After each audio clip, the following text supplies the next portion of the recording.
ও সঙ্গে সুমিতা চ্যানেলে তোমাদের সবাইকে স্বাগত। টু বিট দ্য হিট মানে গরম থেকে বাঁচার জন্য আমরা যেরকম জল খাই সেরকমভাবে জলকে কিন্তু বাঁচাতেও হয়।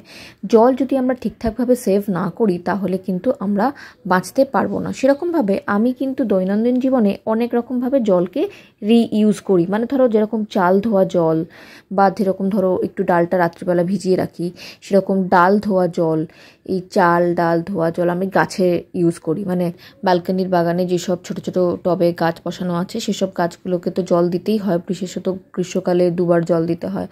তো যাই হোক, সেই সব জল আমি এরকম চাল ধোয়া ডাল ধোয়া জল, ইনফ্যাক্ট সবজি ধোয়া জলও আমি ইউজ করি, যেগুলো নর্মালি আমরা ফেলেই দিই, কিন্তু ফেলি না, আমি এগুলোকে চেষ্টা করি গাছেতে দিয়ে দিতে। তাতে কি হয়, জলটাকে আমরা ইউজ করতে পারছি, সেকেন্ড টাইম ইউজ করতে পারছি। এগুলো খুব ভালো জল, কিন্তু চাল ধোয়া ডাল ধোয়া জল এগুলো যদি গাছের গোড়ায় দিই, গাছও কিন্তু একটা পুষ্টি পায়। এটা আমি শিখেছিলাম আমাদের এক জেঠিমার থেকে, মানে আমি আগে যেখানে রেন্টে থাকতাম সেই জেঠিমার থেকে। সেই জেঠিমার প্রচুর গাছের শখ, ছাদ ভর্তি, বাগান ভর্তি, জানলা ভর্তি অনেক গাছ, এবং গাছকে খুব সুন্দরভাবে যত্ন করতেন।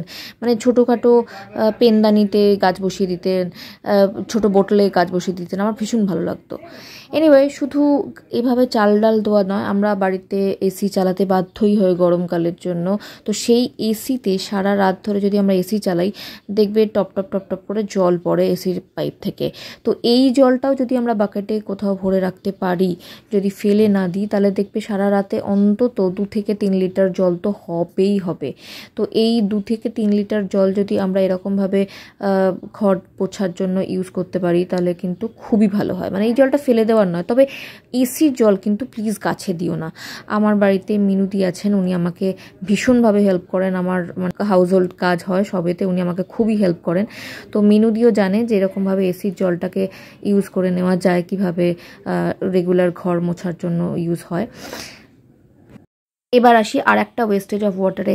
দেখো, আমরা আমাদের বাড়িতে পিউরিফায়ার ইউজ করি, সেই পিউরিফায়ারের ওয়াটারে প্রায় 2 থেকে 3 লিটার জল কিন্তু ওয়েস্টেজ হয় শুধুমাত্র 1 লিটার পিওর ওয়াটার পাওয়ার জন্য।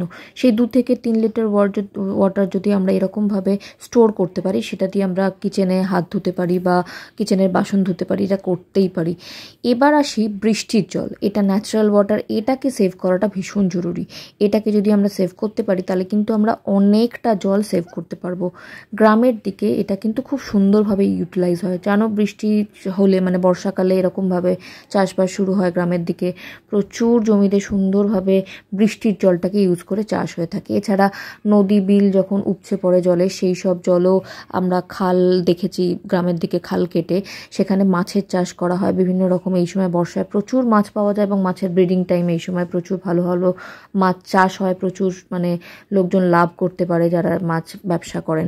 এছাড়া আমি বিদেশে ফরেন কান্ট্রিতেও দেখেছি এরকমভাবে বৃষ্টির জলকে ইউটিলাইজ করে, মানে শেড থেকে পাইপ দিয়ে ইউটিলাইজ করে স্টোরেজ করা হয়, কাভার্ড স্টোরেজ, সেই জলকে ইউজ করা হয়।